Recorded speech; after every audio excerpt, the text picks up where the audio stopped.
to be going anywhere for a while. My wife ordered a bunch of travel magazines, and so one night I'm sitting at home flipping through one of her travel magazines, and I found an article in there that was written by a woman trying to teach other women how to pack for a 10-day trip using only a carry-on suitcase. Let me repeat that. A woman packing for 10 days using only a carry-on suitcase. And I thought, what woman is she talking about? Barbie? My wife couldn't pack for a nudist colony in a carry-on suitcase. And now the airlines only let you take one carry-on. Well, if I'm with my wife, she'll have two, and I have whatever I can fit in my pockets. But I thought it was interesting because we live in an age where people try to make everything sexist, that this article was just written to women. She didn't say men. Because I think men could do 10 days in a carry-on. Could you do it? I could do it. You might be burning the socks and the underwear, but I could do it. Because I think most men probably pack like I pack. Like I'll walk in my closet and I think, okay, I'm about to be out for 3 days. 3 days means 3 pairs of socks, 3 pairs of underwear, 3 shirts, another pair of blue jeans in case I spill something on these, toothbrush, razor blade, boom, ready to go. 10 seconds of well thought out packing. That's how I pack. Something about having numbers on the door seems to light her fire. The same girl that won't look at me twice at home, you get numbers on the door, she is hanging the trapeze before the bellhops to the ice machine. Love being on vacation with my wife. It's getting to vacation that is the challenge, because it takes my wife longer than 10 seconds to pack. It takes her days to pack because she has outfits. There's not a man in this room that has an outfit. But my wife has to put together an outfit for every day we're going to be gone. Plus additional outfits in case we go out somewhere nice to dinner. Plus reserve outfits in case some of the starters get hurt. So this takes a lot of time and work. So 2 or 3 days before we're even supposed to leave, my wife will start pulling clothes out of the closet, and she'll lay them on the bed like flat Stanley mannequins. And she just stares at them.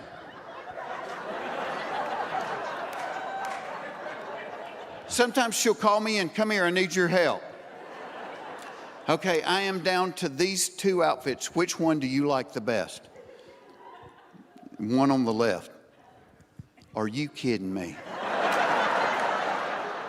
What's wrong with the one on the right? Nothing wrong with it. I like that one on the left. I love that one on the right. You know what? Now that I start thinking about it, I think I really like that one on the right. No, you don't. You're just saying that.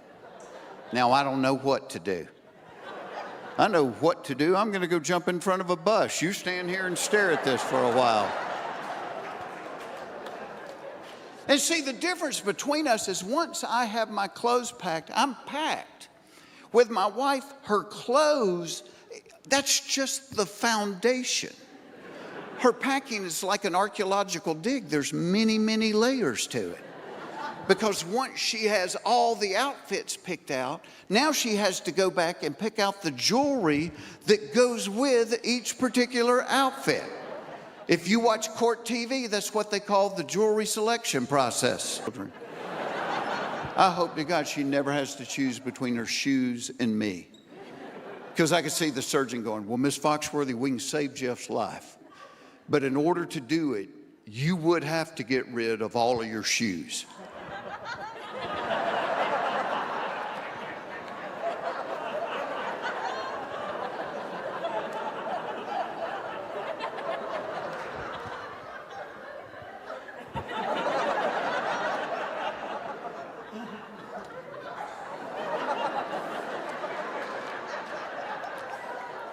He said he wants to be cremated.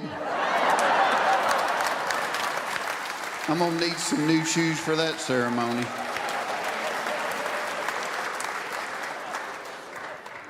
Next layer is the electronics.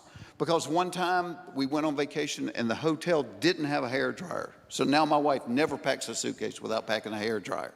But she also packs a hair curler and a hair straightener.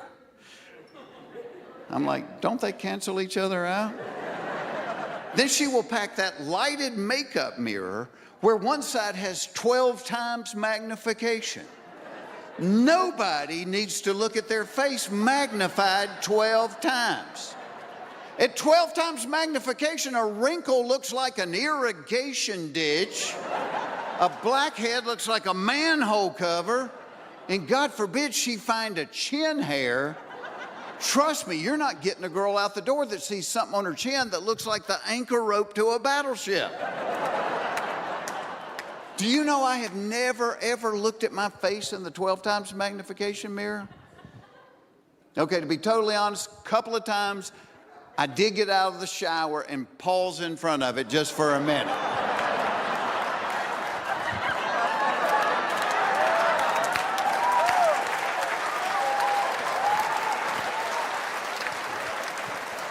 Buenos dias phenomena. It's the just-in-case layer.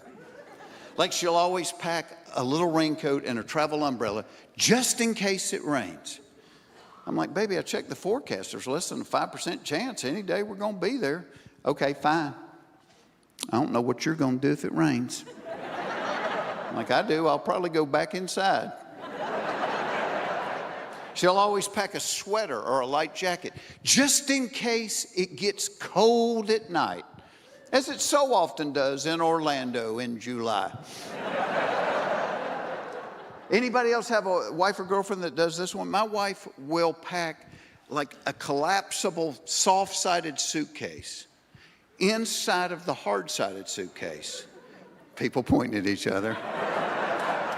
Just in case I buy something while we're there. And if you're a gambling man, take the over on my wife buying something while we're there. And I have never looked inside the collapsible suitcase, but I'm willing to bet there's a smaller collapsible suitcase inside of it. My wife always loads up a gallon Ziploc bag full of medicine just in case somebody gets sick. One time I was playing in Buffalo. It was like February. They had snow up to here. I had a little bit of a headache. I go unzip the medicine bag. We've got malaria pills. Thankfully missed the great malaria outbreak in Buffalo that winter. And I tell her, I say, baby, I love you to death. I said, this is where your packing just starts getting out of control. So the last time we were getting ready for vacation, I walked in the bedroom. I caught her rooting through my suitcase. She pulled out a 5-pound bag of oats. She's like, uh-huh. She goes, what is this for? I said, oh, that. I said, that is just in case the 2 donkeys we're going to need to carry your luggage get hungry while we're gone.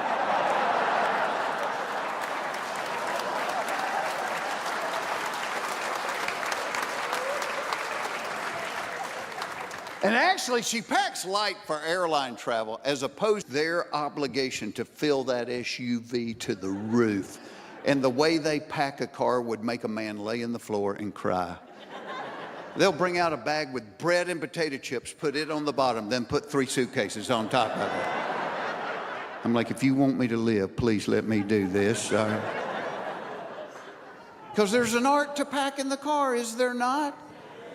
My dad taught me, you do suitcase Tetris, flip them, spin them, turn them upside down. When he would get finished, you couldn't get a piece of notebook paper between anything in that vehicle. My dad could get a house full of furniture into the trunk of a Buick. Hold the jack, hand me the piano. I got this son of a gun now. And like my daddy, once I get that car packed, I'm ready to go. Not my wife. Oh no, we can't go yet. The car's packed, why can't we go? Because I got to straighten up the house. Wait, do what? Well, I'm not going to be able to have a good time if I know I'm going to be coming back to a messy house.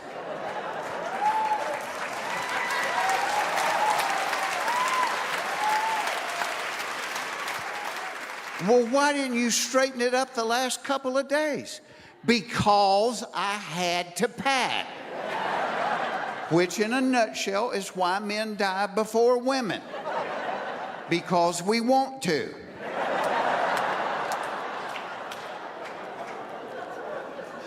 We have been married for 30, still doesn't understand that my primary objective when going on vacation in the car is to get to wherever we are going in the shortest recorded time in human history. That's all I'm trying to do. Now, I've learned through the years, my wife's objective on a vacation trip in the car is to consume enough liquid where she will have to pee every 15 minutes, therefore destroying my objective.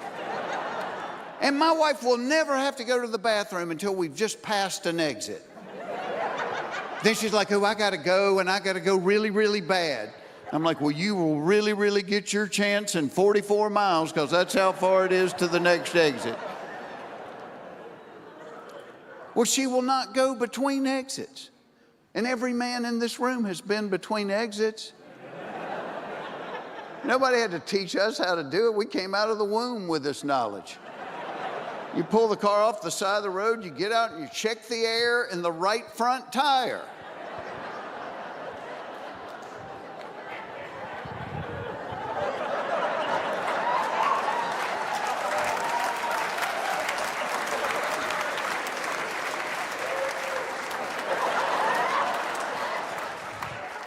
It's that easy, isn't it? And ladies, you could do this. Yes, you could change it from the right front to the right rear tire.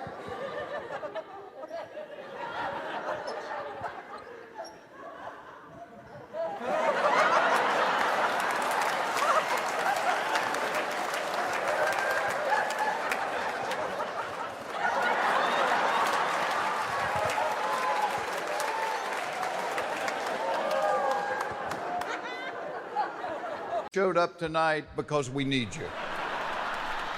We do what we call the thing the We've Been Thinking tour, because as we think about stuff, we either have to get a psychiatrist or we need you to help us work through it, all right? First example, this one's pretty recent. Last Thursday, my brother lives next door to me. His oldest daughter is in medical school. She's in her third year of med school, so in your third year, you have to do everything. And then your fourth year, you kind of specialize. So my brother told me last Thursday she called home to let him know that that day had been prostate check day. It gets better. There are 60 people in her class. They all check the same guy. That's why I need your help. This guy is rolled in a ball right here. And the guy told him, he said he had been doing this for 40 years, and that over the last 40 years, he had had his prostate checked thousands and thousands of times. I'm thinking, you're not doing this for the money, are you? And here's the deal, I don't feel bad for him. He signed up for it. You know who I feel bad for? His mother. And I tell you why, because every week this woman has to go out to lunch with her friends, and her friends are like, well, Inez, what is Billy doing now? Well, he is working all the time, but he said it is wearing his ass out. And here's the other thing I got to thinking about. You know, when they check it, and when, maybe the women don't know this, but they got the glove on, and then they put that jelly. 60 applications of jelly. There is no way this guy can drive home from this event. He can't stay on the seat, you know? It's like...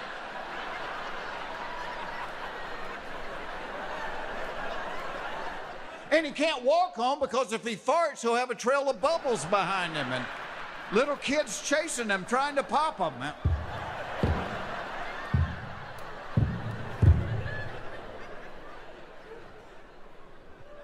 These are the kind of things we think about. Well, I haven't decided if I'm running for president or not yet. I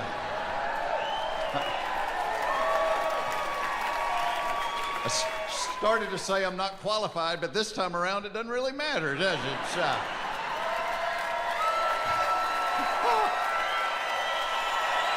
Oh my God.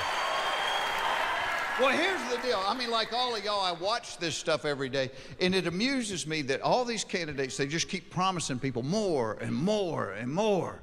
And as I watch it, I think that's not really the problem that we have in America. We don't need more. We have so much stuff now, we can't even enjoy the people we love.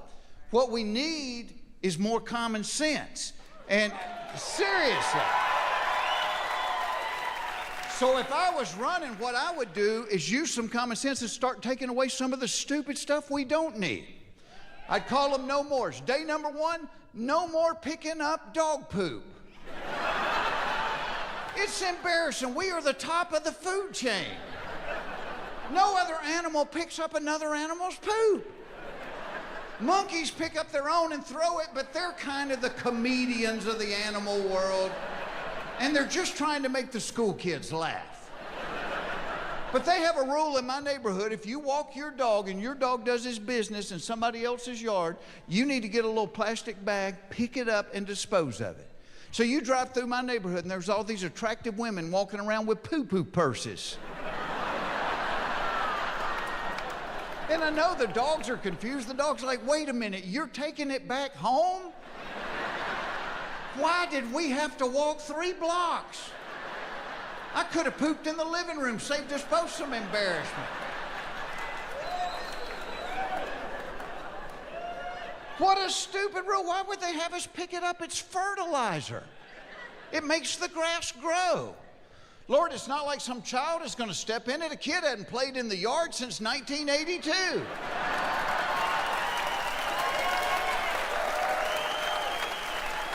You know what's sad? We have an entire generation that has no idea how to get dog poop off the bottom of their shoe.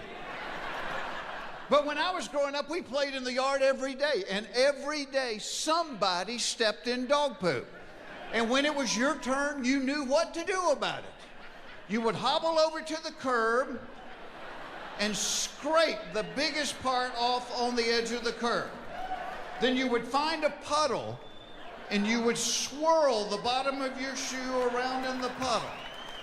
Then limp over to the grass and do the brush stroke back and forth.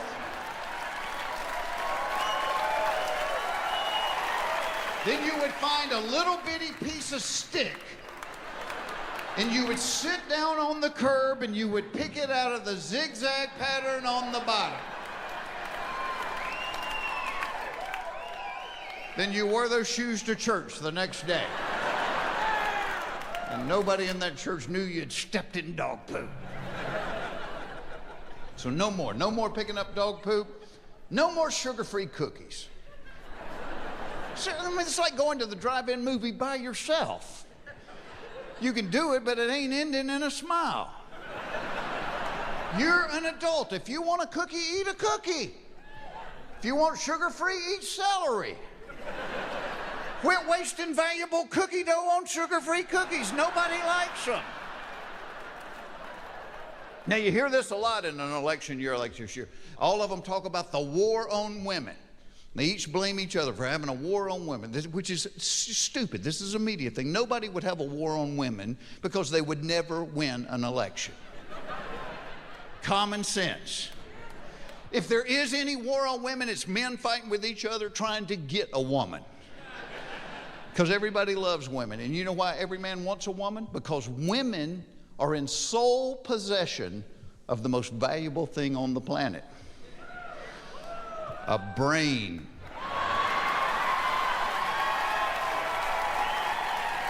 These two guys are like, well, I missed that one.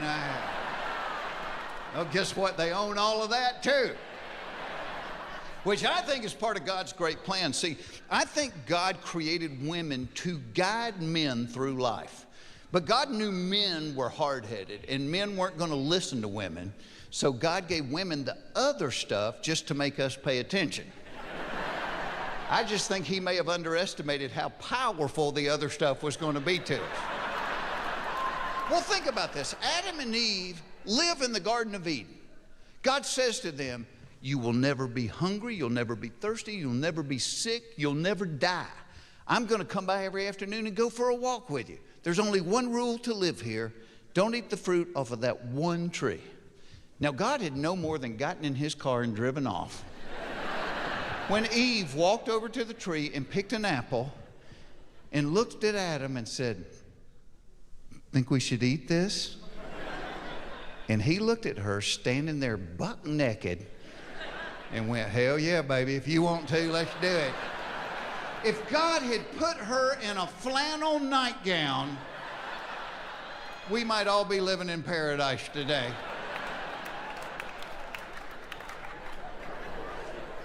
No more reality TV shows. Seriously. If I want to watch the day-to-day life of unattractive, uneducated people, I will hang out with my own family. Thank you very much.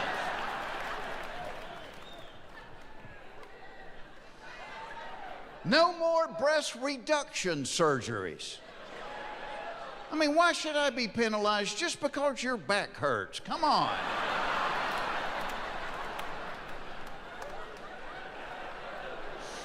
Take an Advil, for crying out loud. No more commercials where some law group is trying to get somebody to sue somebody else. We are the most sue-happy nation on earth, which is why our car insurance is so expensive, which is why our medical insurance is so expensive, all the lawsuits. And it started with cars. Have you been in a car accident? Do you know someone that's been in a car accident? Have you ever heard about a car accident? Now it's everything. Has a woman with a vaginal mesh implant given you the prescription drug fen-phen, which caused you to develop mesothelioma? If so, you could be owed billions. I just remember that happened to me last summer. Yes, sir.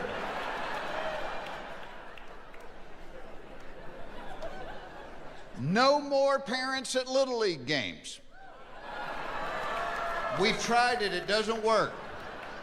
Children's recreational sports were started for kids to have fun. It is the grown-ups that took the fun out of it. Seriously, parents, no more serious. Parents, no more yelling at the coaches. The coaches are not the reason your child is not going to play professional sports. Your genetics are the reason your child is not going to play professional sports. And no more trophies for everybody. No more not keeping score. Seriously, no matter how badly you don't want to hurt somebody's feelings, the truth in life is there are winners and there are losers. And if you don't believe me, let's get in my car and go to Walmart after midnight. Walmart after midnight makes The Walking Dead look like America's Next Top Model.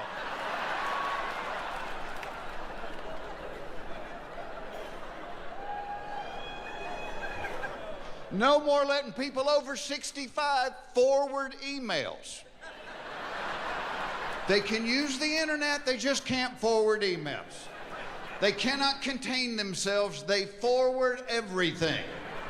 I spend hours a day deleting the emails of my father-in-law and my mother. And my father-in-laws are always the political ones. If you don't send this to 1 million people tonight, you are not an American. Well, I was going to watch TV, but this is going to take a while. And my mothers are always the humorous ones, which she mislabels in the subject line. She'll have funniest thing I've ever seen. No, it's not, Mother. It's 2 kittens in a clothes basket. At best, it's mildly amusing, and you're distracting me from surfing the web looking for nursing homes within driving distance.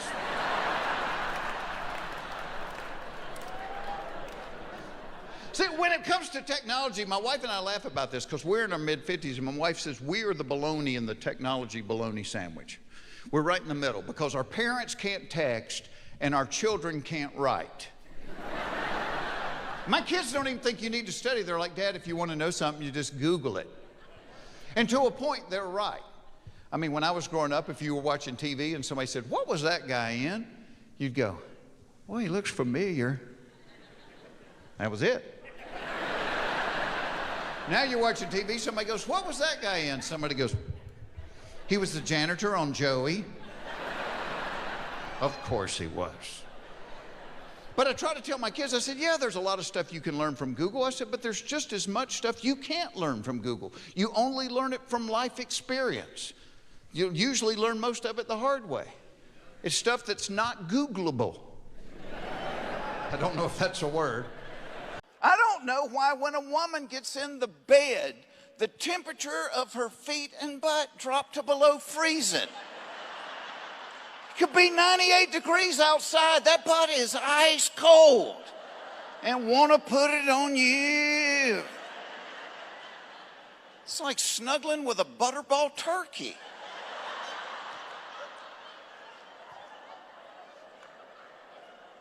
I don't know why the dentist makes you lie to them. Like every time I go to the dentist, they'll be looking at my mouth. They're like, ooh, you have not been flossing every day, have you? No, not every day. Let me think. The last time I flossed, you did it.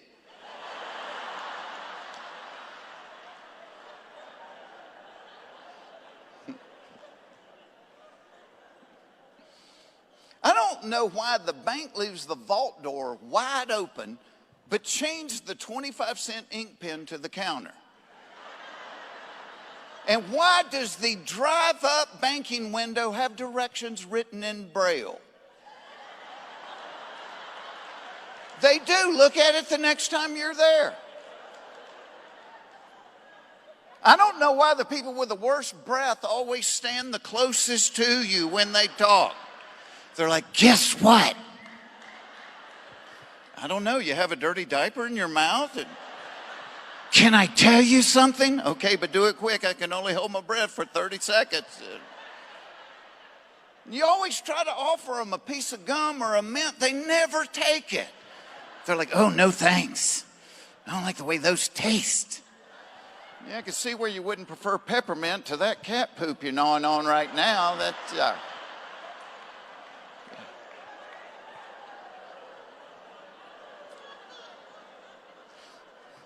I don't know why you can't ride a bicycle anymore without dressing like Lance Armstrong in the Tour de France.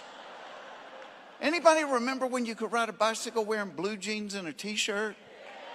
Yeah, not anymore. Now you got to have the uni. And it's not just young athletic people. You got these fat middle-aged guys. They look like the Michelin Man in a wetsuit. And they've got sponsor logos. Who's sponsoring you, Pop? Dunkin' Donuts, all right. Pedal on, doughboy, pedal on.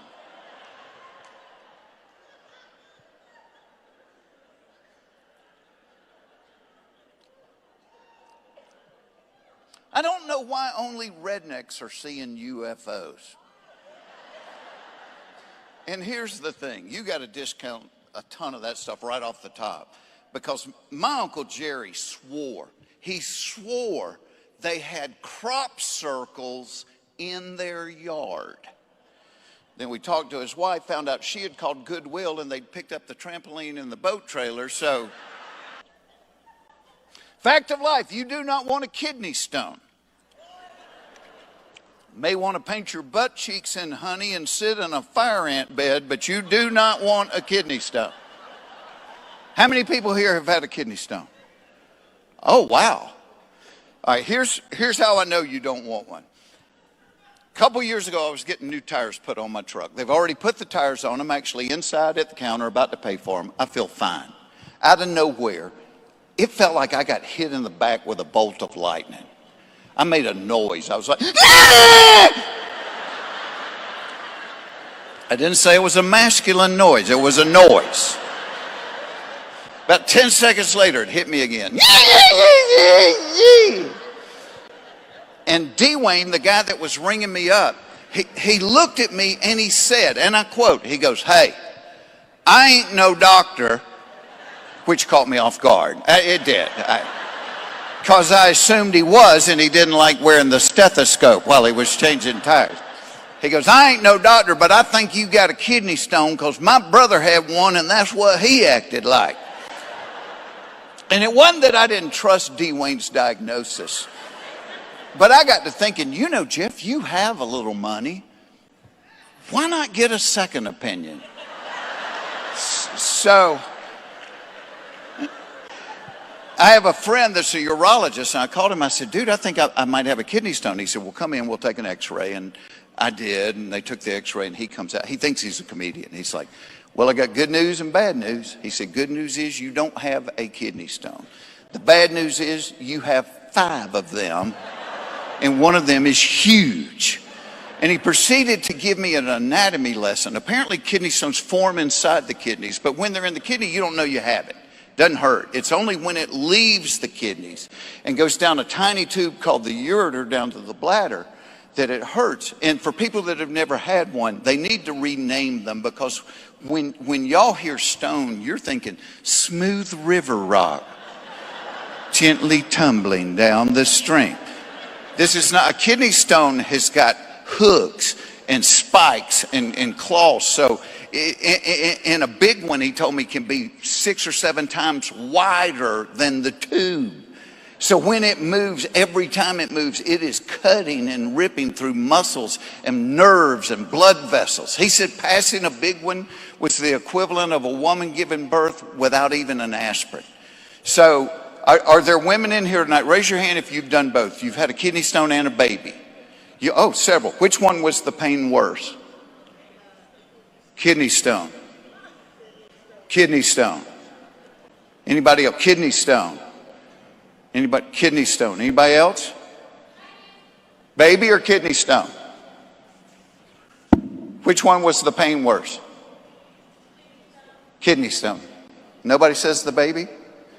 Oh, no, this lady does. She said the baby. Okay, as defense attorney for the kidney stone, this would be my argument. A year or 2 after having a baby, a woman will say, you know what, I am about ready to have another child. You never hear someone go, well, I'm about through crying and puking. I think I'll drink a case of Coca-Cola and see if I can't work up another kidney stone. I mean, the point is, it's horrible pain. And when the doctor saw the big one, he immediately started writing me a prescription for Percocet. And I said, dude, I don't take aspirin. There's no chance I'm going to take a Percocet. That thing started moving. I'm eating Percocet like they are peanut M&Ms. I went from being Dr. Oz to Keith Richards in about 3 seconds. And one night the pain was so bad the Percocet didn't make a dent in it. And I looked at my wife and said, you got to take me to the hospital. I feel like I'm dying. And if you ever go to the hospital with a kidney stone, Jeff told you up front, they're going to laugh at you. They do. They think it's a big joke. She pulls into the little circle of the emergency room. I got out. She went to park. I walk in. The lady's at the desk. She said, what's wrong, hon? I said, I have a kidney stone. She goes, She said, you're going to be waiting a long time tonight, baby. I said, no, ma'am, I cannot wait a long time. I said, this is the worst pain I've ever been in my life. She said, well, you just feel like you're going to die, but you're not. And she handed me the clipboard and shooed me. And I go into the waiting area. I sit down next to a man that has a knife in his head. The guy has got a knife stuck in his head. I'm like, oh my gosh. I said, were you in a fight? He said, no, I have a kidney stone. I did this to myself trying to get to the back there.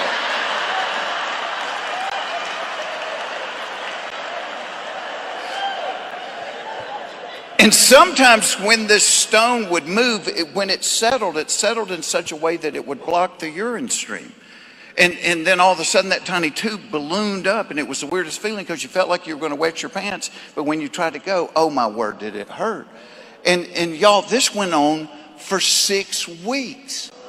6 weeks. I passed the 4 smaller stones, but that big one was moving like every day, and they're like, give it a chance. And when it moved, it would put me on my knees, and then it would block the urine, and I'd have tears rolling down my face. And I thought, I am going to lose my mind. And then all of a sudden, I hit 4 days where I felt great. And I was thinking, well, did it dissolve? Or I didn't see it. Maybe it just, went away. And I went back to the doctor. They took another x-ray. Well, that big stone had lodged right at a bend in the ureter, right next to the bladder. But because it had lodged, it wasn't moving. So it didn't hurt. And it wasn't blocking the urine. And I'm like, let's leave it there till the Lord comes back, But the doctor, he's looking at the x-ray. He goes, yeah, I don't like where that's at. He said, I'll give you about a week to pass it, and if you don't, we'll have to go get it. I have a question. When you say go get it, what kind of trip are we talking about there? He said, well, we've got this flexible metal cord that's got a retractable claw at the end of it. He said, what we do is we'll run the cord up your exit only ramp, through your bladder. He said, we'll find that stone, we'll grab it, and we'll drag it out, kicking and screaming. He said, once we get it out, we'll put a stent in the claw, go right back in a second time, and insert this stent into the walls of the ureter, which by now, quite honestly, have lost the will to live. He said, we'll leave it in there for a week or two. We go back in a third time, we grab the stent, and we just yank it out.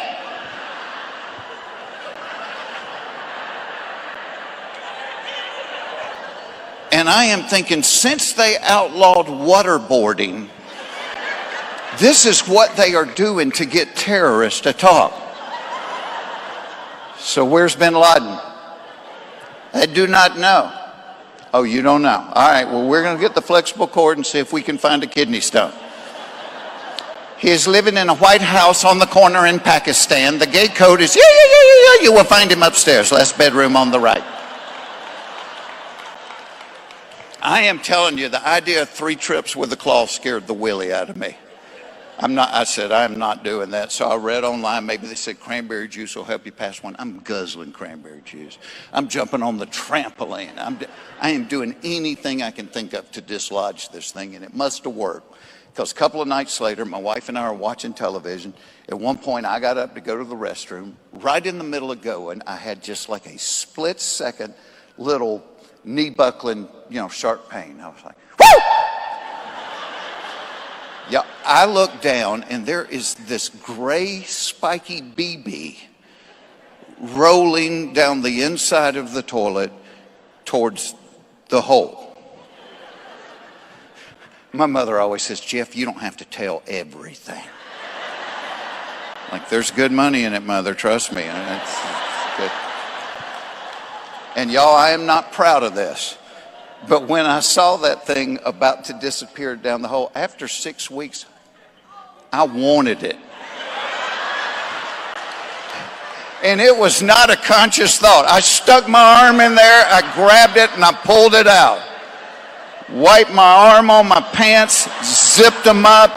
I marched down the hall into the living room. I went to the mantle. I took down my People's Choice Award, and I put it right up there in the track lighting.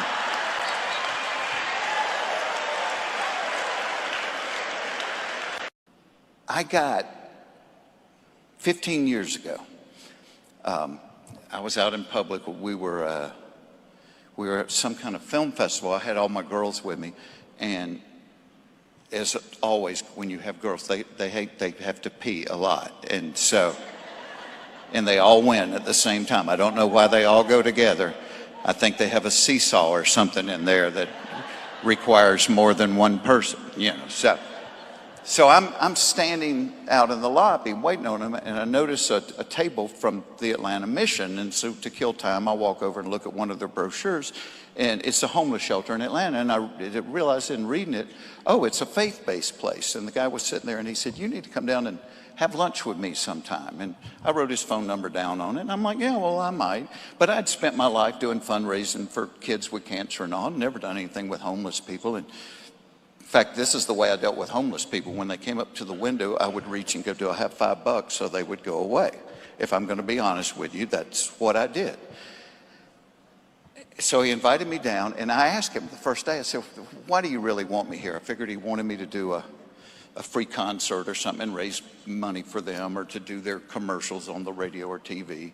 And he said, no, I just wanted you to come down and meet some of the guys. Well, the first guy that sat down at our table was this 21-year-old kid named Jason. And I love knowing people's stories. That's where comedy comes from to me, is real life. And I said, Jason, what's your story? I said, you're 21. Why are you in a homeless shelter? And Jason said to me, well, he said, it was me, my brother, my mom, and my dad. And when I was 11 years old, my mom killed herself. He said, 2 years after that, my brother killed himself. And it was me and my dad. In my second year of college, my dad killed himself. And he said, I got to the point where I couldn't hurt anymore, and I started smoking crack. Flunked out of school, and that's how I'm on the street. And y'all, as I'm sitting there looking at this kid, I'm thinking, crap, I would have started smoking crack too. How much hurt can a human heart take? And I found from getting to know these guys, that was almost always the case. That the addiction, whatever it was, alcohol or drugs, that was a symptom. The cause was some kind of hurt they couldn't get over. I mean, so many of these people had been sexually violated or physically violated, and they just had a hurt they couldn't get past. And so a couple of weeks later, Joshua, the guy that invited me down, he said, you keep asking why I invited you down, I'm going to tell you. He said, I want you to lead a small group. These guys have never had a small group in their life, and I think you'd be a great leader for it. And I said, Joshua, there's 6 million people in Atlanta. You can't find a better person than me to do this? And y'all, this is the only thing we can do for God. This is the only thing we can do for God. Is when he whispers to us to say yes. That's how humbling it is. The only thing we can do is when he whispers.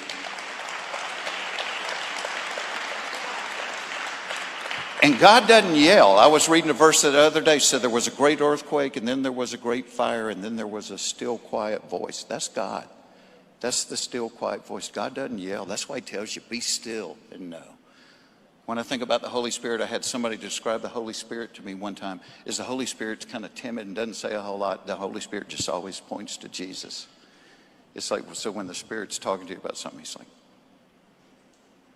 that's what he does to me.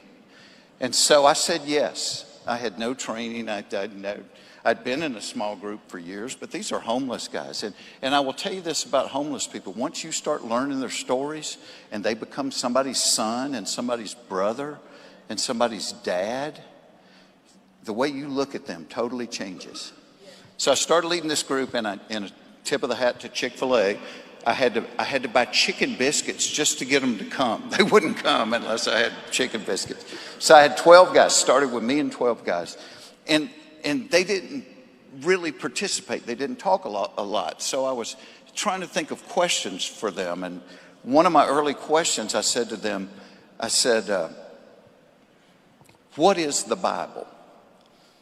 And one of the guys said, it's just a book of rules. And I'm thinking, no, it's the greatest love story that's ever been written. So he said, it's a book of rules. And my buddy that was sitting there with me, he goes, really? He said, it's a book of rules. And he picked up his Bible, and there was a trash can there, and he dropped it in there. He said, if it's a book of rules, would that bother you? And one of the guys, the guy in the class that I was scared to death of, big, huge guy named Wayne, got up, walked over, and he pulled that thing out of the trash can, and he wiped it off. And he said, don't ever do that again. I said, well, Wayne, if it's a book of rules, why does that bother you so much? And Wayne said, let me tell you a story. He said, when my mother died, he said, I inherited $70,000 from an insurance policy. He said, I'd never had money in my life. He said, and I lost my mind. He said, we started buying crack. I got 2 girlfriends, and we started partying all day long.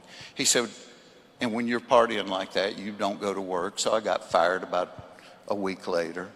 He said, but we didn't care. We had money and we were partying. And he said, 2 months later, I got evicted out of my apartment. He said, so I had my stuff in some suitcases and backpacks.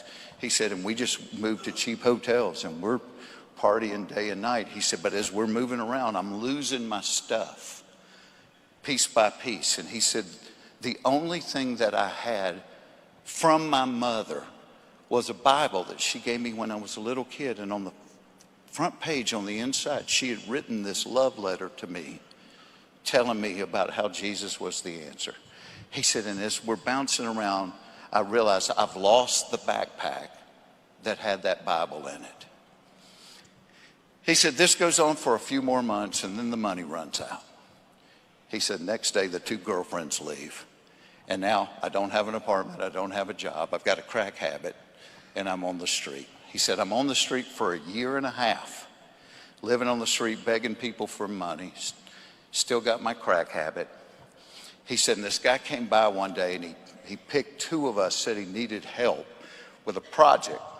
Wayne being a big, strong guy, he picked Wayne and another guy, and he took them to a place about 100 miles away where this guy had bought an old apartment building, two-story apartment building. He was cleaning it out. He was going to refurbish it and rent the apartments.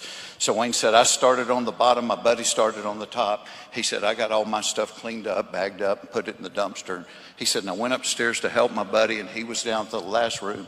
He said, but out in the hall, he had a pile of stuff in the corner. I'm like, dude, you want me to bag that stuff up? And the guy said, well, those are things I found that might be worth something if you want to look through it before we bag it up. And Wayne said he went over there and started looking through the stuff, and he reaches down in the dust and the dirt, and he pulls the book out, and he opens it up, and there's the love letter from his mom.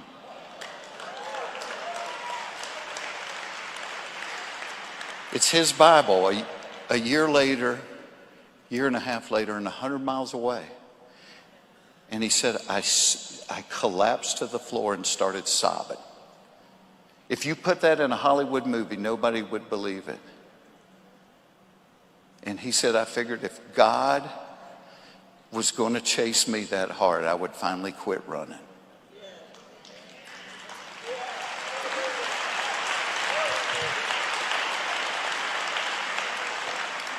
But y'all, that's the God we serve. That's how much he loves us. And I just want to encourage y'all to be bold for people. I get requested to do so many things, and I can't do them all, and I pray over them and say, God, if you want me to do something in here, tell me to do it, and I'll do it.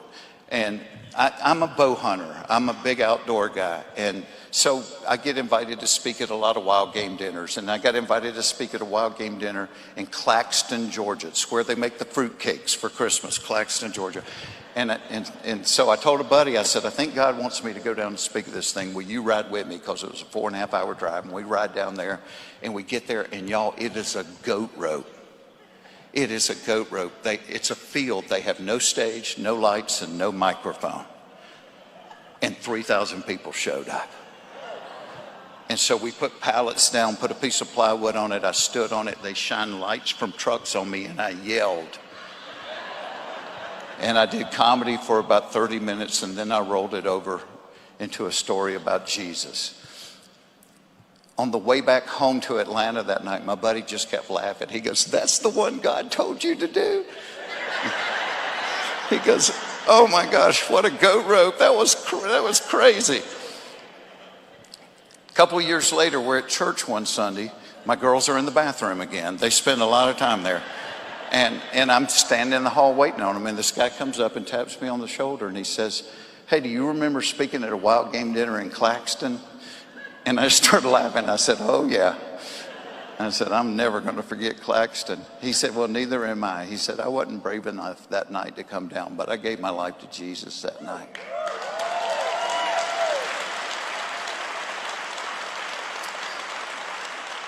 And y'all, I just started crying.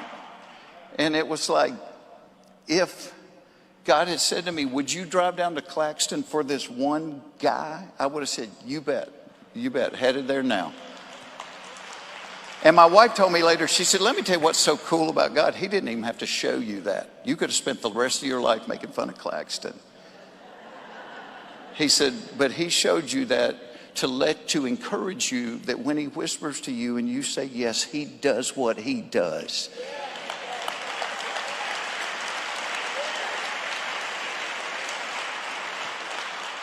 So whatever it is you do in your life, be bold for him. Do not be ashamed of the name of Jesus Christ, because he is our only hope. If any of us here had to depend on ourselves for our salvation, we'd be the most miserable people on earth, because I would fail and you would fail. But it's not through our performance. It's through his grace. And there's a world out there that desperately needs to hear that. They already know they can't perform. That's why they're on the street. But you need to tell them there's hope, and that's the difference. And it's love, joy, and peace. Love on them.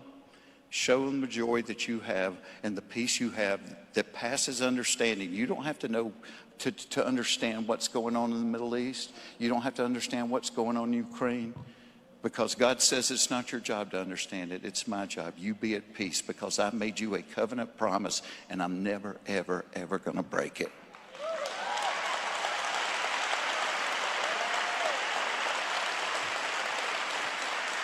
I was worried about talking to y'all. And I'm back there and I just said, Lord, you say what you want to say and I'll hold the microphone. So God bless you. Be encouraged. Be bold for Jesus every day, because it is the only thing that matters. God bless you. Thank you for having me.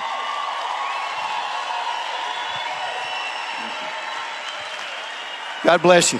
Thank you.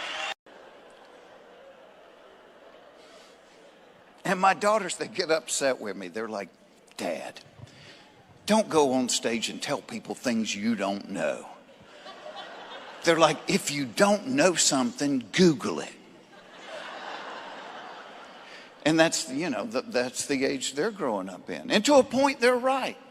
I mean, when I was growing up, if you were watching TV and somebody said, what was that guy in? You'd go, man, he looks familiar. And that was it. Now you watch TV, somebody goes, what was that guy in? Somebody takes their phone and goes, he was the janitor on Joey. But I'm trying to explain to my kids, I said, yes, there's a ton of things you can Google, but you don't know yet. There's a ton of things you can't Google. There's things you only learn through life experience. I call them the facts of life, things you can't learn on Google. Like, fact of life. If you are trying to get to the bathroom in an emergency situation, it is not a wise idea to unbutton your pants in transit in the effort to save a couple of seconds, because the muscles that guard the floodgates will interpret the unbuttoning as the signal to abandon their post. And the 2 seconds you saved on the button are nullified by the hour and a half you spend mopping and doing laundry. Google won't tell you that. Fact of life. Out of all of the cereals, Captain Crunch is the most time intensive. You're like, Jeff, what are you talking about? This is it. You eat it too soon after you've poured the milk on, and you will rip the roof of your mouth to shreds.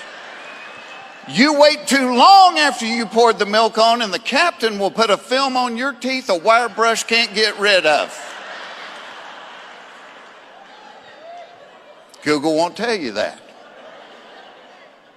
Fact of life. You can have a wife with long, beautiful hair, or you can be on time.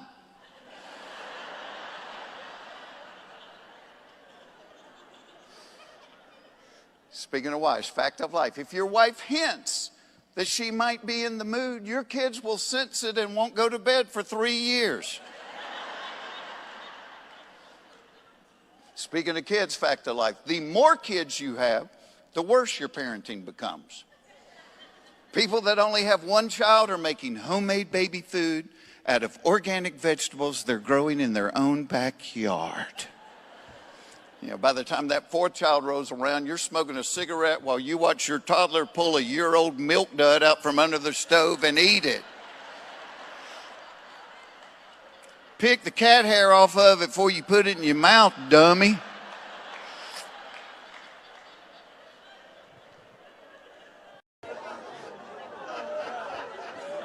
When the girls were little, I had latches on cabinets to keep them out of the dishwashing detergent. My parents gave my brother and I a chemistry set. Mom, Joey put ammonium sulfate in my eye. Tell him I said stop. You boys go play with the wood-burning kid. Better yet, go outside, get on the mini bikes and shoot the BB guns. Just a different world. Even the way we treat our kids' pets has totally changed. My daughters had this hamster. Little white hamster. His name was Herman. And one day Herman's hair started falling out. A lot. A lot. And my wife got very concerned and she said, you know, I think we need to take Herman to the vet. I said, baby, Herman cost $5. Perhaps it's time we let Herman loose out in the woods. Born free. And she started getting mad at me. And I said, let me tell you something. I said, when I was growing up, there was no chance. We had a $5 pet that was going to see the inside of a veterinarian's office. Very few of our pets went to the veterinarian. You know what happened to our pets? They ran away. I remember one time my brother and I found this dog. We brought him home and the dog barked all night long for the first 3 nights we had him. Then on the 4th day, while we were at school, he ran away. We had a cat that started climbing my mother's curtain. She ran away. I remember having goldfish that ran away. But my wife said, oh no, Herman is our pet. He's our responsibility. I'll take him to the vet. And she did. She took the $5 hamster to the vet. And $65 later, Herman's hair is still falling out. Herman looked bad. Herman looked like Edgar Winter on Rogaine. Yeah. And I said, $65? Hon, we could have bought 13 new Hermans for $65.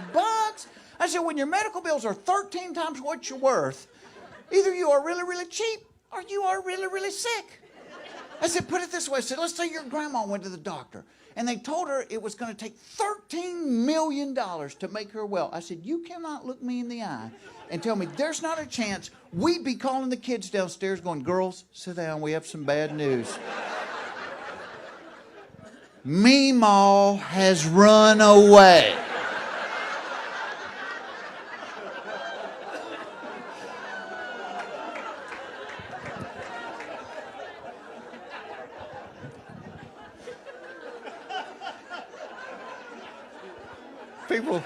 People start to laugh at that one, and then they feel bad about that. Oh, because you picture your grandmother in the woods. Is anybody else cold?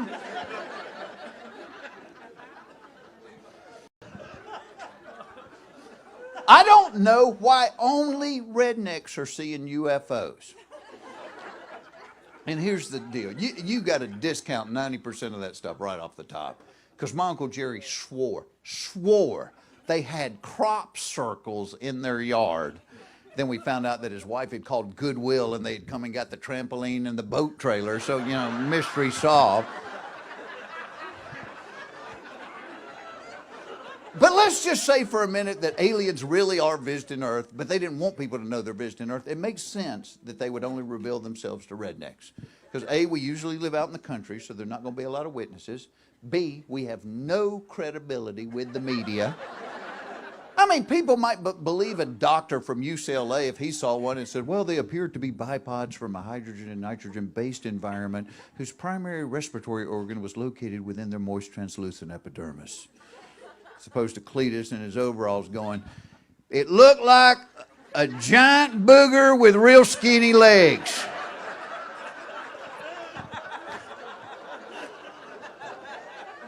And here's the deal with the abductions. See, rednecks don't get to take a lot of vacations. So if somebody comes around and offers to fly us somewhere for free, we're going. And if you're traveling the universe, who better to have on board than a redneck in case your spaceship broke down? Because we'd have the hood open going, all right, I see what the problem is. Your nuclear fusion doojiggy sprung a leak. But look here. Y'all get me a coat hanger, a Mountain Dew can, and some duct tape. I'll get us as far as Uranus.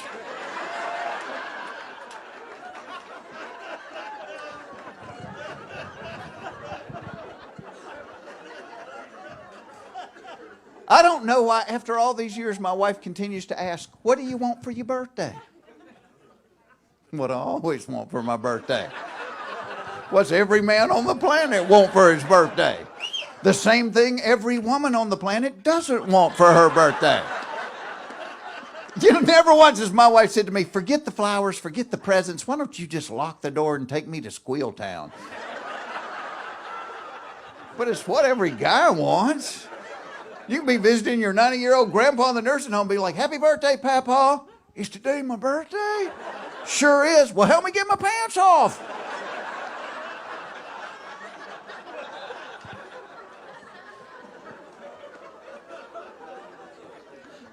don't know why a dog can eat its own vomit, gobble up cat poop, and lick its rear end for hours and be totally fine, but if he eats half a candy bar, he dies.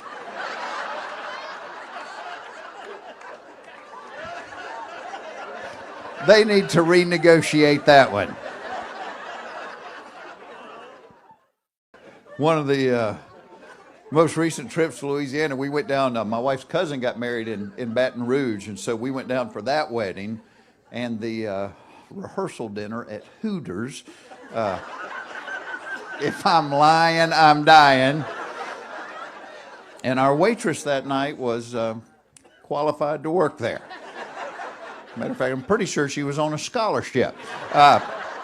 First time she walked up to the table, my wife's Uncle Don looked at her and went, "Woo, woo, where'd you get them things, girl?" I thought, oh, she's going to get mad. And she didn't. She was very cool. She said, "I bought them." Well, then Don's wife, Lois, said, "You know, I've been thinking about buying me some." Don turned to Lois and said, "You are 62 years old. You getting a boob job would be like hanging a new chandelier in a haunted house."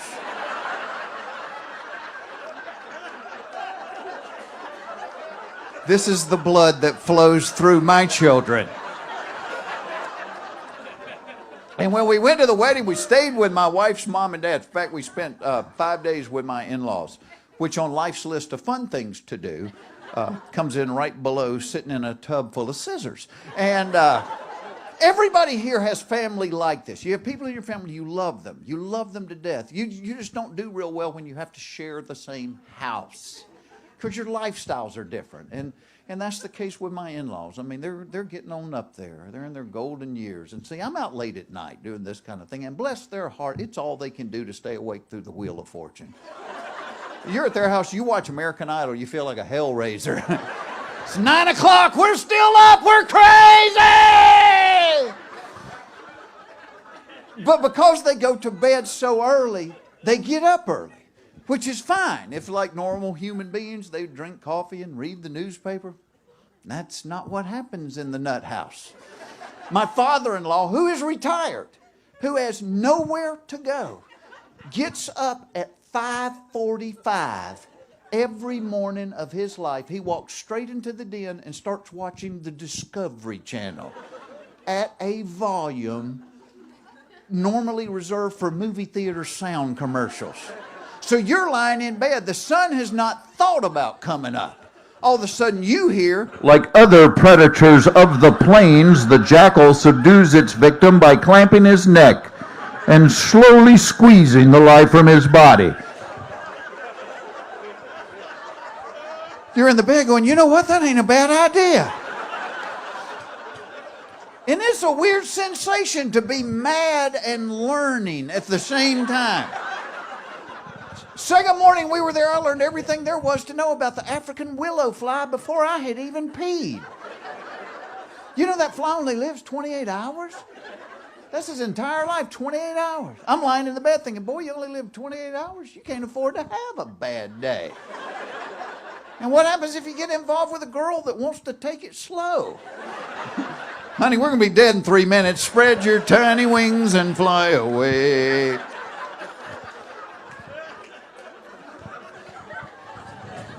And we always have to sleep on the fold-out couch at their house. Boy, that's a good night's rest, isn't it? Got that one iron bar under your skull, one under your pelvic bone, that last one under your ankles. Sleeping on that thick, thick mattress.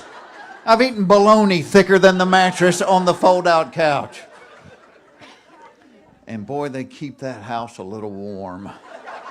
The inside of their house is about the same temperature as the bottom of a rocket when it's this high off the ground. And they walk around in sweaters. Is anybody else cold? Is it just me? Is anybody else cold? Hell, I'm naked on the tile bathroom floor, gasping for air.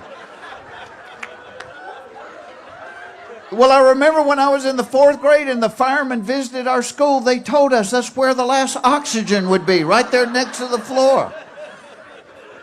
I'm in the bathroom so long, my mother-in-law's beating on the door.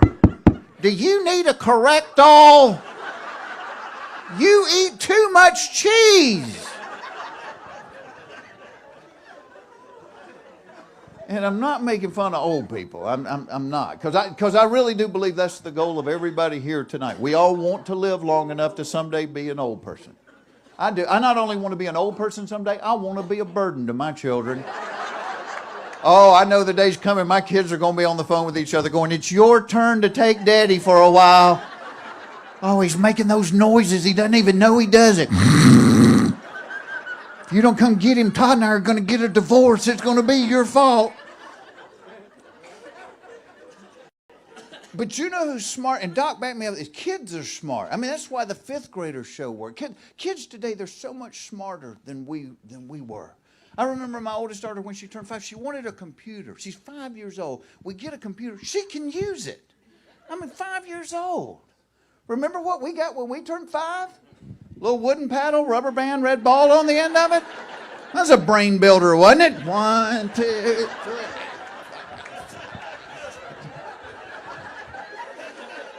You'd hit it about 4 times, the rubber band would snap, the ball would fly across the room, break something, you get a spanking with the paddle. No wonder we turned out this way. It's a different age. It's like my daughters. Every toy they ever got had some tag in it showing you somebody had inspected it to make sure there was no possible way a child could hurt themselves playing with that toy. Hell, I remember being 9 years old. My parents bought me a wood-burning kit. Oh, what could possibly go wrong with a toy like that? A sharp metal stick that heated up to 5,000 degrees. And let me tell you something, our dogs and cats didn't have a little tag around their neck, but everybody in the neighborhood knew who they belonged to. Yeah, the Circle F brand, that's the Foxworthy cat right there. Right? Who had a wood-burning kit? Probably a lot of guys. Remember how long the cord was, the little curly cord? The cord was about that long. So you're always guaranteed to be in right next to the drapes while you played with it. Did anybody have the swing set? My parents were too lazy to actually dig a hole in the ground, go buy a bag of concrete and pour it in. So we had a swing set. Anytime you swung above this high, the legs of it would go whoom, whoom, whoom. There were stunt men that would not swing on our swing set. And I'm pretty sure my dad had a few beers the day he put it together. Because at the top of the sliding board, there was this big bolt. And I'm sure it was supposed to have gone from the inside out. But ours went from the outside in. And every summer, every kid in the neighborhood had a pencil-thin scab from their ankle all the way up the back of their hiney.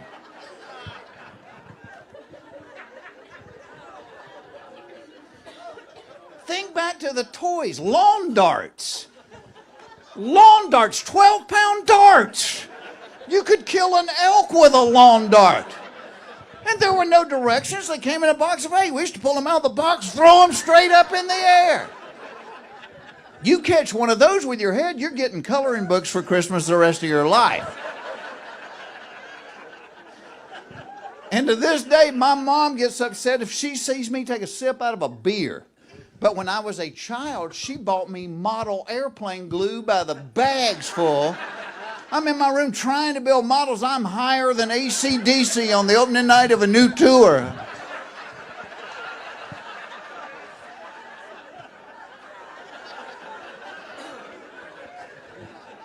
Finally get the model put together, then my dad would give us firecrackers to blow them up with. And we knew they were safe because we had to drive across the state line to buy them from a man that had 3 fingers. Not on each hand, total 3 fingers. That's a good firecracker right there. You'll like that one.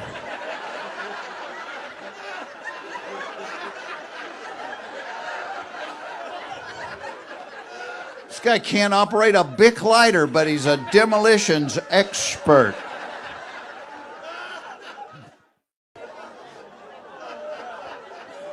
When the girls were little, I had latches on cabinets to keep them out of the dishwashing detergent. My parents gave my brother and I a chemistry set. Mom, Joey put ammonium sulfate in my eye. Tell him I said stop. You boys go play with the wood-burning kit. Better yet, go outside, get on the mini bikes and shoot the BB guns. Just a different world. Even the way we treat our kids' pets has totally changed. My daughters had this hamster, little white hamster. His name was Herman. And one day Herman's hair started falling out. A lot. And my wife got very concerned, and she said, you know, I think we need to take Herman to the vet. I said, baby, Herman cost $5. Perhaps it's time we let Herman loose out in the woods. Born free. And she started getting mad at me. And I said, let me tell you something. I said, when I was growing up, there was no chance. We had a $5 pet that was going to see the inside of a veterinarian's office. Very few of our pets went to the veterinarian. You know what happened to our pets? They ran away.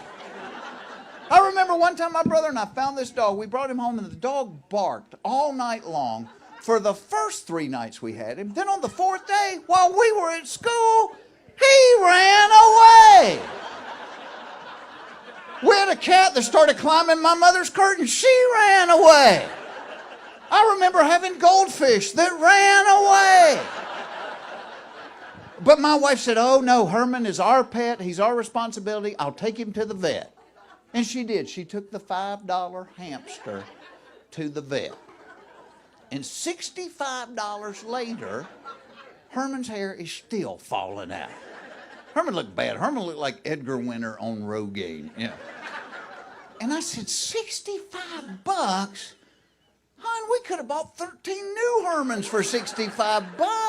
I said, when your medical bills are 13 times what you're worth, either you are really, really cheap or you are really, really sick.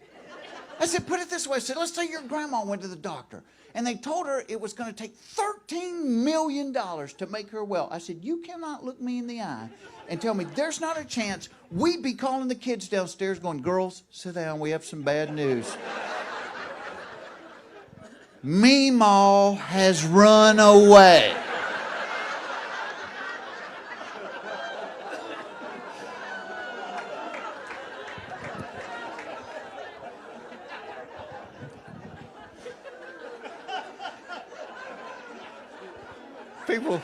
People starting to laugh at that one, and then they feel bad about that. Oh, because you picture your grandmother in the woods. Is anybody else cold?